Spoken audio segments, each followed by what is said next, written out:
Ocean Pines is a vibrant residential community nestled on Maryland's eastern shore. With over 9 miles of waterfront property, amenities like an 18-hole championship golf course and a public yacht club, and a rich history dating back to 1968. Of course, if you live here, you probably know most of that. And if you don't, it's almost all apparent from your first visit. Each week on the Pinescast, we work to bring out the ocean pines that might be less apparent. We celebrate the region, the amenities, and, most of all, the people who make and keep Ocean Pines a special place to live. Welcome to the Pinescast, your source of news and insights about Ocean Pines and the official podcast of the Ocean Pines Association. Hi, I am Tony Russo from the Pinescast, and this week we are speaking with Gail, Phillippe, and Shawn Lees of the Ocean Pines Garden Club. They have their 50th anniversary year going on, and they've got a bunch of different things that they're doing to celebrate it, including some trips and some special events. We are gonna just miss their Arbor Day event, which we talk about a little bit in the show. And then, of course, Mother's Day is coming up, which is a huge deal from them. So I'll tell you what, it's a great chat. So let's just jump right in it, and I will catch you on the other side.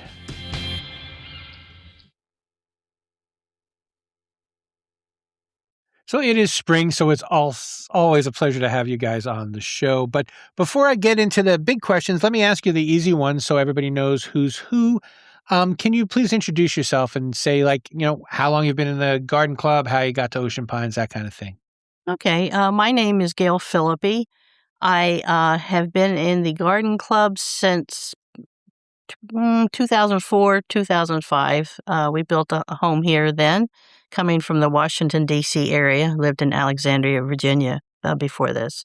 My name is Shawn Lees, and this is my second year in the garden club. And I originally came down from Frederick County, Maryland, and have been in the area permanently for about the past 2 years as well.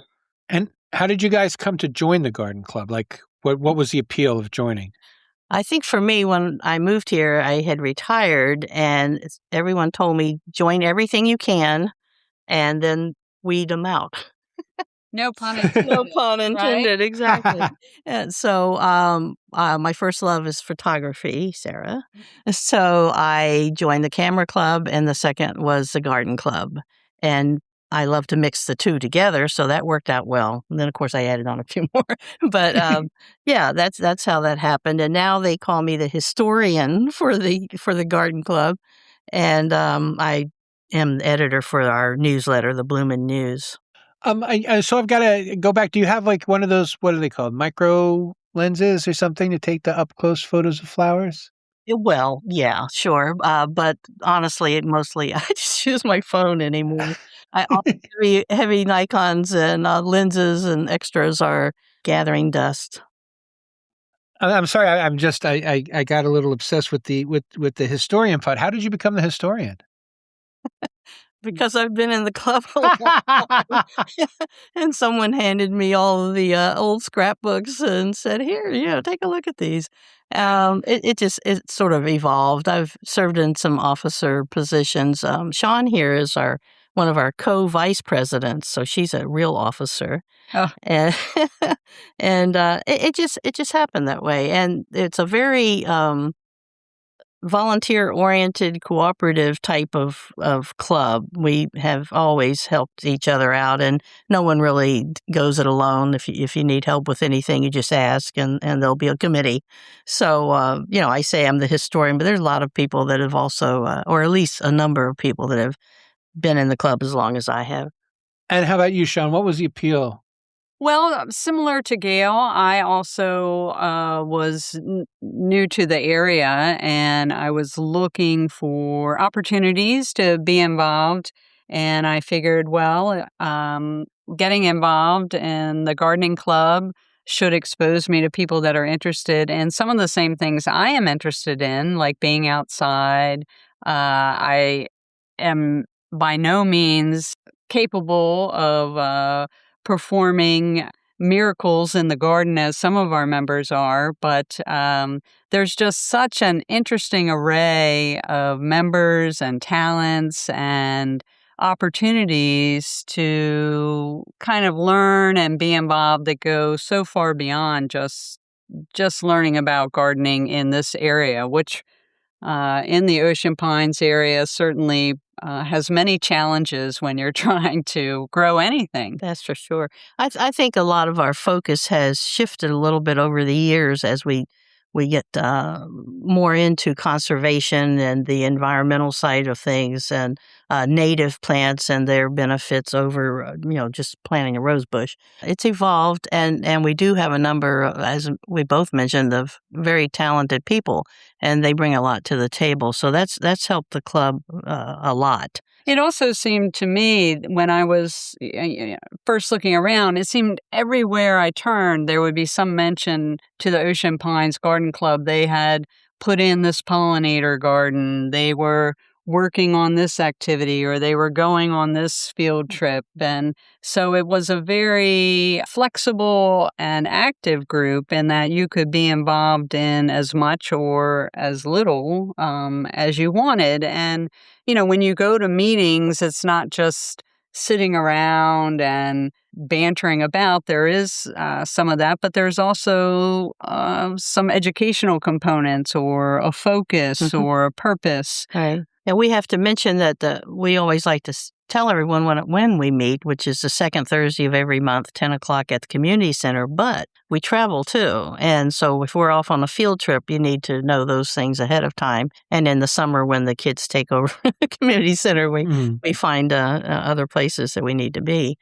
So, it's a good mix of visiting and tours and the educational side, as Shawn mentioned, and actually working in gardens. Because we do that. We have the pollinator gardens and the median strips.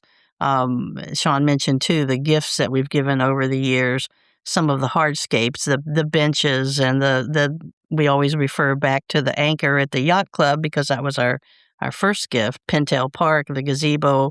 There's a number of things that we can get involved in and have, and we'll continue to do.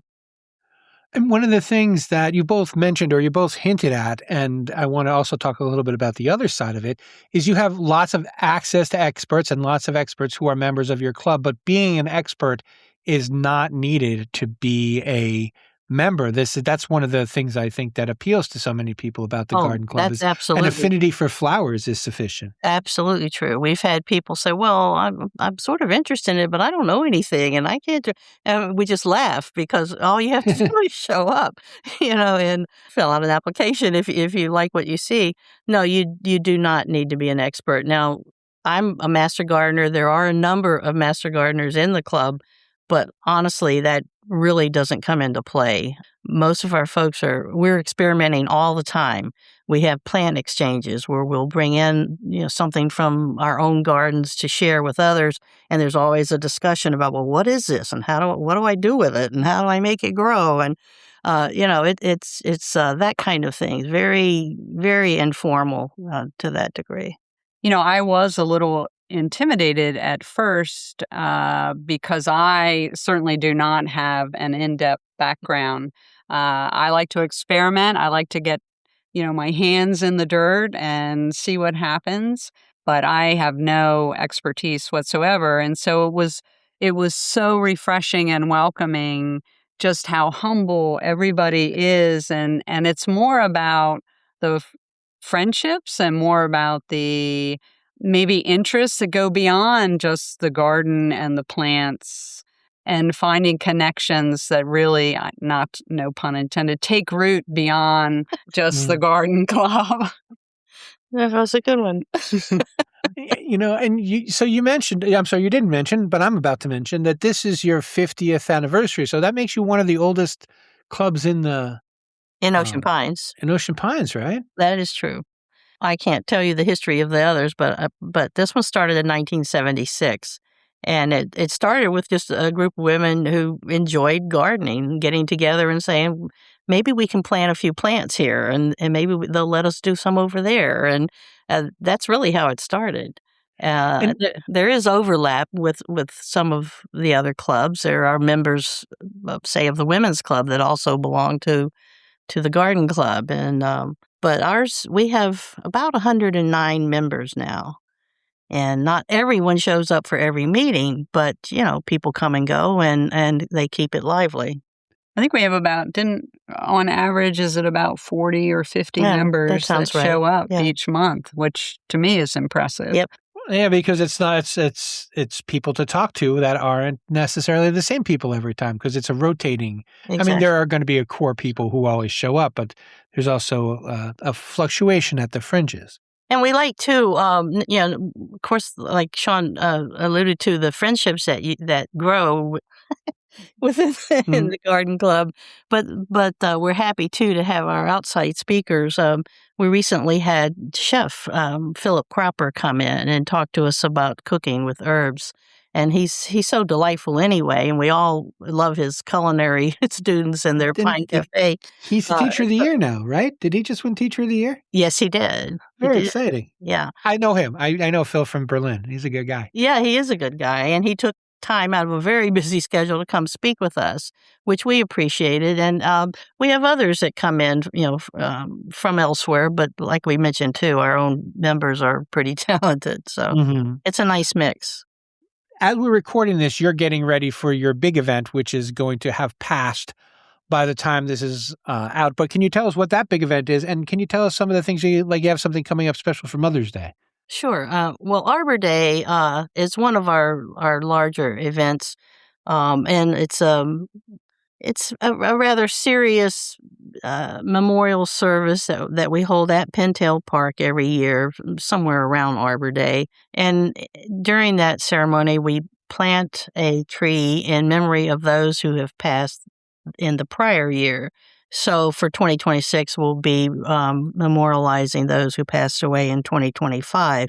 And it's usually family members or close friends of club members. But if it's someone notable within the community that a lot of people know, we can include their names as well. We have a bell rung and their names read. There are poems and little the bagpipers there. The speakers come. The dignitaries, we call them, come from the OPA board and the county commissioners, and it's a nice ceremony and a nice way to remember those who've passed. So we do that the second Thursday of April every year.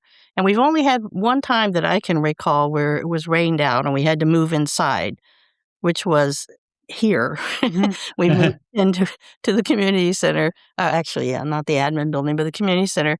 And we had to use a a container of dirt and a little trowel to plant a bush that symbolized our tree planting. So every other year, it's been a pretty big event outside. I remember covering that as a reporter. And this was probably like in 2007 or something like that. This was a long time ago. Yeah. And it was a big event then, but it occurs to me that the trees that were planted are probably real trees by now. And that must be something cool to go back year after year and see how the previous trees have become It is. We've had to replace, one or two here and there, but some, adapt to this area a little bit better than others. One of our co-presidents actually paints a rock with the identification of the tree and places it, at the base of the tree so people know what it is and what year it was planted, which helps. And there's a little map available that tells you where the trees are and what year they were planted. I think Shawn can talk about the Mother's Day thing if you want. And I have to confess that I certainly am not an expert on our Mother's Day activities, but it seems to be a pretty robust activity in which members get together to create Mother's Day arrangements with flowers. They're small arrangements. We started out, I'm sorry for interjecting, but we started out with all kinds of arrangements, large, small, in between. And we found that at the farmer's market where we actually sell them, we had a number of children. And they were so excited about finding something the day before Mother's Day, that's when the sale is, that they could take to their mother. So we sort of started leaning towards smaller arrangements, and they're all $5 a piece. They're like teacups, and the little right? teacups now, and we do mason jars, teacups, a lot of teacups, and smaller arrangements for the little ones, and everyone seems to like that. So that's something where we get together and put them all together the day before the Saturday sale, and that is the day before the Sunday Mother's Day. And where do you get the teacups? Are our members always my on the goodness. lookout for the? We have teacups. A lot of people have them and just don't use them as teacups anymore. But we also go to thrift stores, a number of thrift stores around that will have a lot of them. So we're able to come up with teacups, no problem. That's fantastic. And what are some of the things that you guys do? You finance things with whatever money you make at these events, or? Yeah, there was a time in past years where we were very big into giving out scholarships, and we did that for a number of years. But we found that a lot of clubs give out scholarships, Right? and it was actually a little competitive to find recipients. Got a little difficult because our criteria involved someone maybe going on to further their education in something having to do with agriculture or gardening or horticultural. So we sort of shifted away from the scholarships and have focused a lot on gifts to the community. And that's where the benches have come in and some of the other things we're doing with Worcester Tech. We've made a donation for them in the past as they were putting together their culinary and pollinator gardens. And we're going to continue most likely with that. We've picked out a couple of farms that we're interested in who do programming for children, class tours, smaller kids that come to visit. And we are hoping to, set up a relationship with them. We have one for this year that we're going to be donating to. Would you say, Gail, most of our funding, though, that we use for these gifts and for these different donations that we do, a lot of our funding comes from our dues, but also from, for example, we have a brilliant artist in our membership who has created note cards. And so people can give, donations they donate for those note cards. So we kind of play on some of the hidden talents of our members. Right. And other members might purchase those in the name of a donation for the Ocean Pines Garden Club. Hi, this is Tony Russo from the Pinescast, and I wanted to just take a second to talk to you about possibly sponsoring the podcast. The Pinescast is special not only because it is for and about ocean pines, but also because listeners pay attention. Not only that, but the shows are essentially evergreen, so every week we have new people not only discovering our shows, but going back to listen to previous shows that might interest them or that might feature someone they're interested in hearing about. That means any branding message you want to deliver will continue to be delivered whenever that show is played, even after your sponsorship opportunity comes to an end. To hear more about our sponsorship opportunities, please reach out to us at info@oceanpines.org. That is info@oceanpines.org. All right, let's get back to the show. Something that appeals to a lot of your members is knowing how the year is going to shake out. Apparently, you have a pretty detailed calendar. It's not written in stone, but it's written in pen. Is that the right way to say it? Yeah. I'm looking at it right now, and I already have a couple of notations because things can change. But yes, we try to plan out the whole year, and for the most part, it works out well. And do you think that affects them? That must affect attendance. I mean, it was something that Shawn said she really liked. Yeah, exactly. And people can look ahead. If someone's coming to speak that they don't particularly have an interest in, they might, skip a meeting. But it's good to be able to choose. And for the most part, as Shawn also said, we get around 40 members at each meeting. So we're pretty happy with that.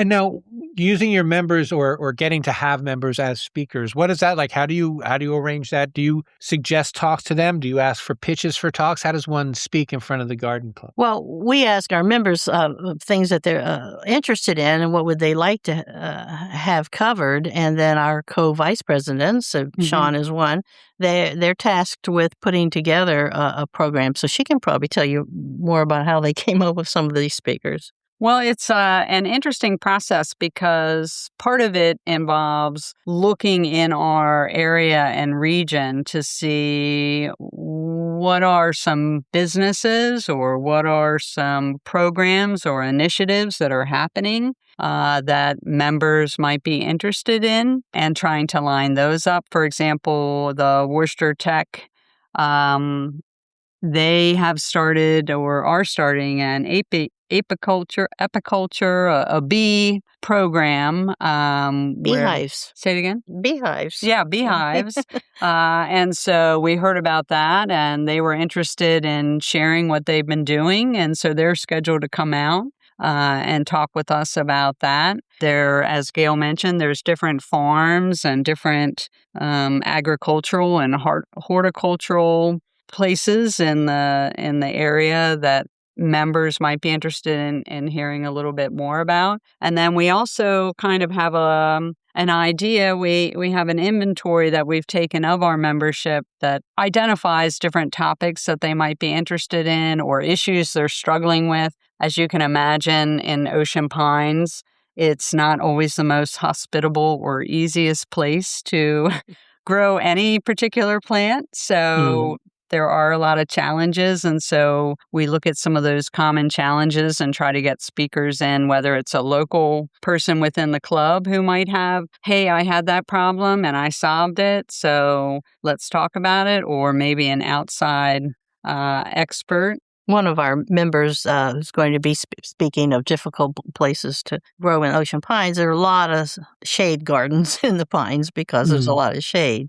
And one of our members is going to speak about garden design in that kind of environment. So that was an in-house person that we were able to, take advantage of. Along those lines, and I know this is, especially speaking with a master gardener, I don't want to get in too much trouble because it's a non-native species. But this is the year that I'm going to try out some sunchokes for both eating and decorating. Okay. Because I have an alleyway that is just pitch black, and I've been assured that it'll still grow in the pitch black and still flower. So. Oh, well, you'll have to let us know. Maybe you could be a guest speaker. We can have Actually, that 40 seconds was all I know about it. Maybe at the end of the year I can talk about it. But in June, there is no, I think that switched over from the master gardeners to the bees, right? Oh, yeah. We were going to have a panel of master gardeners, but it looks like that's going to be Worcester Tech. So for people who are listening who aren't members of the garden club, but this is still, planting season, what are some, easy hits for flowering plants? Oh, I'm sorry. If you're listening to me about the sunchokes, they will run and they will spread. So you have to plan on digging them up with some regularity or being consumed by them. So don't consult your local arborist before planting.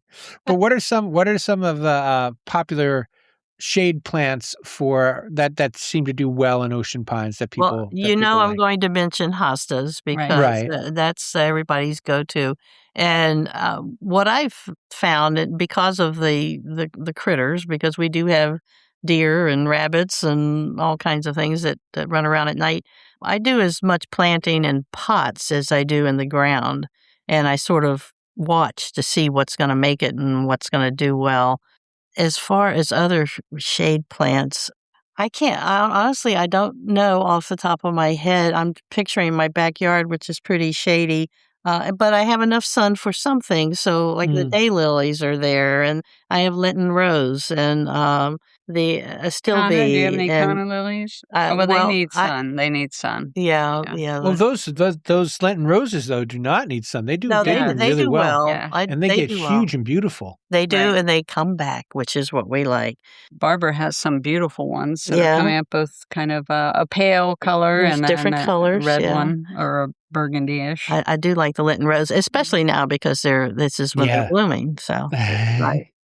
So when someone's considering joining the garden club, is it okay to just show up at a meeting and find out, or should they? Yes, How they does can do how one go about joining? They can show up at a meeting, and we have someone that is sitting at a membership desk as you come in, and because we Oh. wear little name tags, and we pick them up each month at the meeting, you can inform that person that you're a guest and you're visiting, because with that many people, it's easy. We don't want people to feel like they're being neglected, but Right. they could sort of blend into the to the group there and be missed. So we like to know when we have guests. And then if they like what they see, they're welcome to join. The dues are $15 a year, so it's very affordable. And that hasn't changed in as long as I can remember. All right, and that is all I have for you, unless you have something else for me. Is there something I should have asked and didn't, or something you thought you'd get the opportunity to say, but I didn't provide it? Well, we were going to read our mission statement. I don't know if you Oh, have please. time No, for go that. ahead. Just because with all the chit chat, you might miss the bigger picture what we're about. So we have 4 main points, and the first one is for the mission statement for the Garden Club is to stimulate interest in gardening while encouraging friendship within our community. And that was a big theme that, we kind of hit on, was that it goes beyond gardening, and it's extends into the friendships and developing relationships there.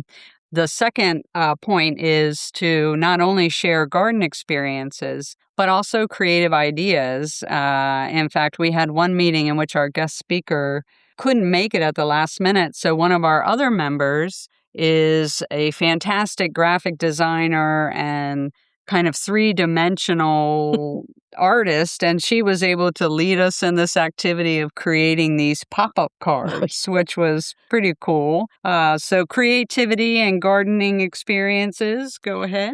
We want to promote horticultural enrichment programs, thereby encouraging enhancement to our homes and gardens while preserving the natural beauty of ocean pines. We want to always remember that we're a part of ocean pines, and we try to work as much as we can with, with OPA and the organization here.